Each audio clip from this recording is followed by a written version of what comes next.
Ternyata kalau kita menginginkan sesuatu, alur untuk mendapatkannya itu kayak gitu teman-teman. Satu, percaya sama rencana Allah. Disebut dengan istikharah, minta pendapat Allah. Istikharah ini dalam konteks pembicaraan kita malam ini bukan sekedar ibadah sholat 2 rakaat. Walaupun secara ritual dia adalah sholat 2 rakaat, tapi secara nilai dia bukan hanya soal sholat 2 rakaat, tapi soal bergantung kepada Allah, minta pendapat Allah, nanya kira-kira menurut Allah gimana nih. Terus Allah jawabnya lewat siapa? Nah, Allah menjawabnya lewat istisyarah.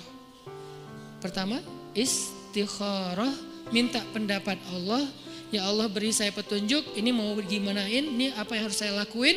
Nanti Allah nitip jawabannya lewat istisyarah. Istisyarah itu meminta nasihat orang-orang yang lebih paham, ulama, kiai, ustadz, siapa lagi, guru, orang tua, orang yang lebih bijak dari kita yang banyak pengalaman dalam urusan tersebut. Kita minta pendapat mereka.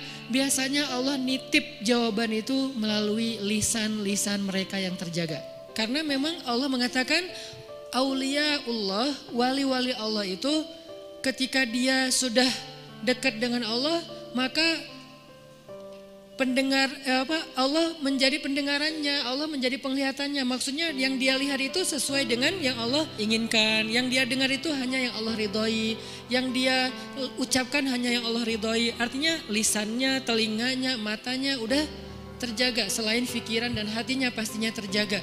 Nah, orang kayak gini tuh utusan Allah setelah Rasulullah SAW dalam wujud ulama, da'i, bukan dalam wujud nabi dan rasul, karena tidak ada lagi nabi setelah Rasulullah. Jadi kita kalau mau tahu Allah nitip pesan ke kita, cari tahunya ke ulama. Syekh, Allah nitip pesan gak ke saya? Gitu kalau bahasa santainya ya. Tapi kan gak mungkin kita ngomong gitu ya. Emang lu siapa? Syekh, maksudnya beri saya nasihat. Cuman itu terlalu resmi lah. Analoginya kita kayak nanya, ada pesan gak untuk saya dari Allah? Lewat siapa nanya pesan untuk saya dari Allah? Lewat orang solih yang lisannya terjaga. Biasanya Allah akan titipkan pesan lewat lisan mereka untuk kita.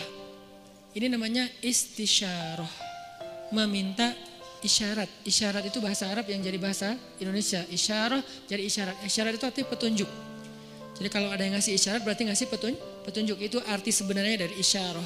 Jadi istisyarah meminta isyarat atau meminta nasihat yang sifatnya menunjukkan jalan mana yang baik yang harus kita jalanin. Karena Allah gak bicara langsung kepada kita dalam bahasa wahyu kecuali apa yang sudah diwahyukan di Al-Quran. Karena yang bicara langsung dengan wahyu itu kan hanya para nabi. Kita kan gak bisa langsung wahyu turun dari langit, saya baru dapat wahyu, gak bisa kan. Kadang-kadang kita kayak kegeeran gitu, saya baru dapat ilham, padahal bukan ilham gitu kan. Ilham dari siapa dulu nih? Bisa jadi ilham dari wasawisus syaitan. Siapa tahu ilham kita tentang komen, tentang caption, tentang postingan, tentang repost, broadcast, itu bukan dari Allah, dari setan, karena tidak terjaganya kita. Kalau para ulama, insya Allah mereka terjaga, Allah yang jaga mereka. Sehingga insya Allah ilham mereka itu gak dari mana-mana. Apalagi mimpi ulama itu adalah benar. Mimpi Nabi wahyu, mimpi ulama benar. Itu satu tingkat di bawah para nabi. Bahkan disebutkan mimpi ulama adalah satu bagian dari 70 bagian kenabian. Nabi itu kan punya banyak bagian kenabian, nubuwah namanya. Nah, satu bagian dari 70 bagian itu adalah mimpi yang benar dari seorang ulama atau orang soleh. Sehingga saya merasa bahwa minta nasihat dan minta doa dari Habib Ali Zainal Abidin itu bagian dari isyarah. Setelah itu ini nggak harus berurutan ya, istikharah, isyarah itu nggak harus berurutan, bisa yang mana yang memungkinkan duluan.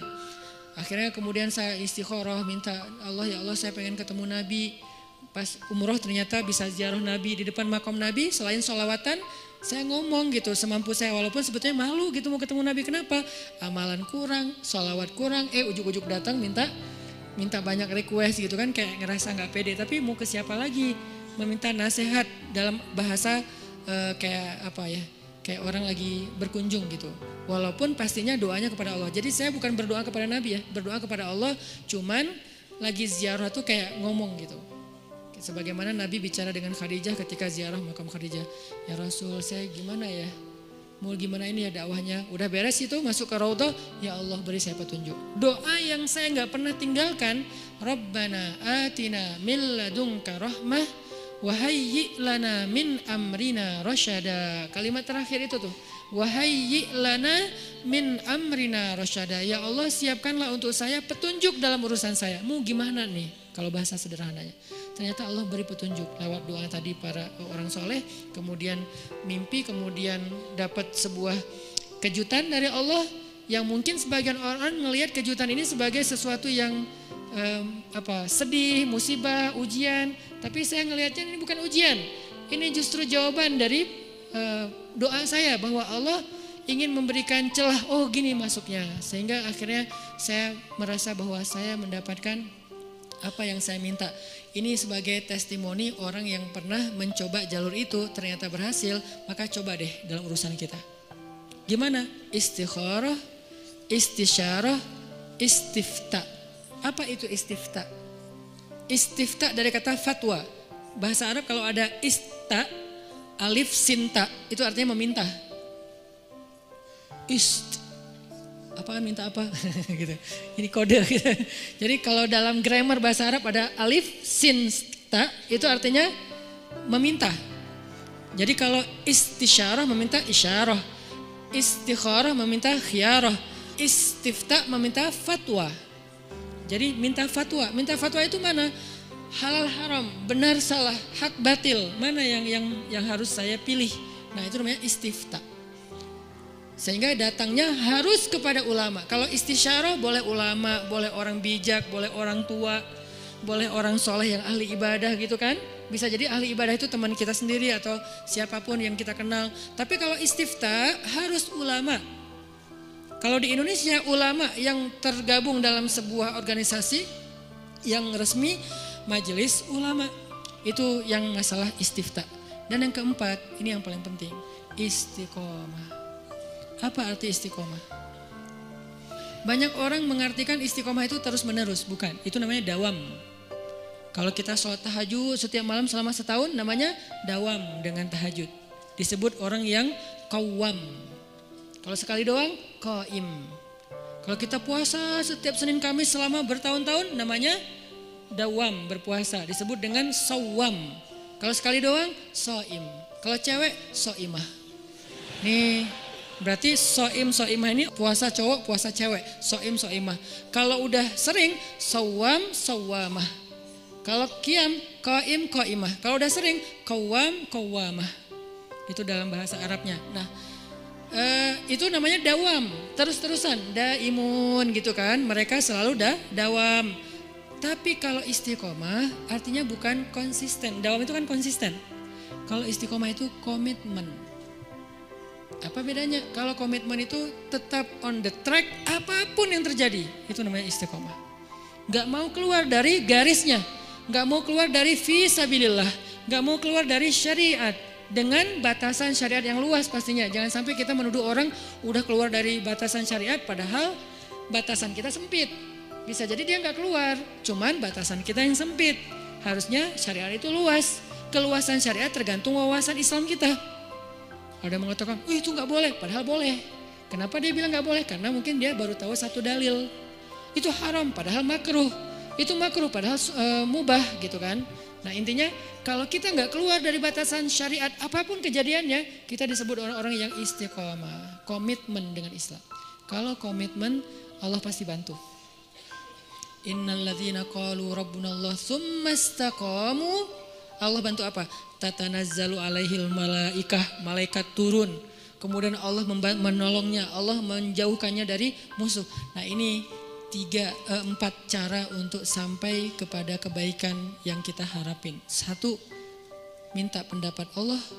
2, minta pendapat orang bijak. 3, minta pendapat ulama.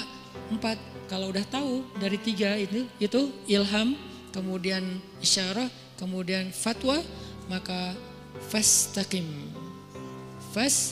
Fastaqim. Tetaplah di situ, jangan melenceng walaupun sekedar mata ataupun perasaan. Apalagi sampai kaki kita melenceng.